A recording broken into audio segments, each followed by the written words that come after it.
outrageous is it for a former president of the United States, to call an authoritarian like Putin a genius for invading another country?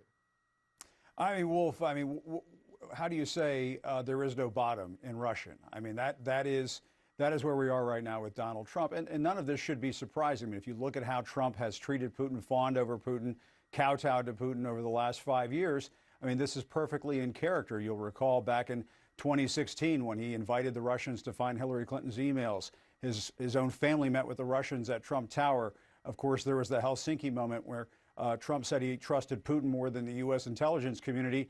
You know, at one point, Donald Trump held up military hardware to Ukraine in an attempt to shake down the Ukrainians for dirt on Joe Biden.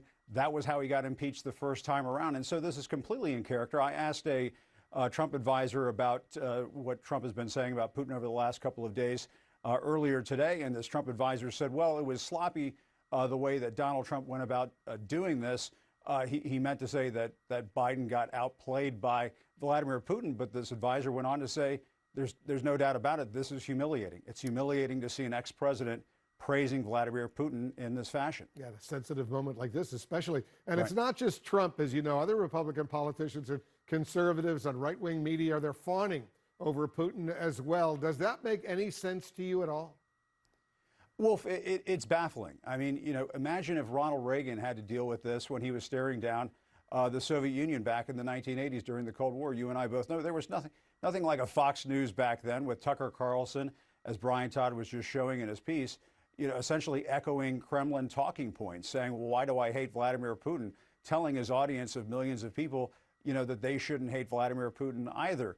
Tucker Carlson has been doing this for months now, essentially spewing what they say over at the Kremlin, what Vladimir Putin would like Americans to say, to the point that, Wolf, they play Tucker Carlson's bits on Russian state television. That's how bad it's gotten. But as Brian Todd was just mentioning a few moments ago, the former Secretary of State, Mike Pompeo, it's not just people on Fox, people like Mike Pompeo is praising Vladimir Putin. And of course, he's doing that to some extent because he wants to position himself to run in 2024. This has exposed a rift, a split inside the Republican Party. You do have some Republicans like Ted Cruz praising Joe Biden for how he's been doling out sanctions at Vladimir Putin and the Russians and the Nord Stream 2 pipeline and so on. But then you have people like Josh Hawley inside the Republican Party who are essentially spouting Russian talking points, asking, why should Americans go and fight the Russians over in Ukraine when that's never going to happen. And so this is just not the party of Ronald Reagan anymore, Wolf. It's the party of Donald Trump, and it's the party of appeasement.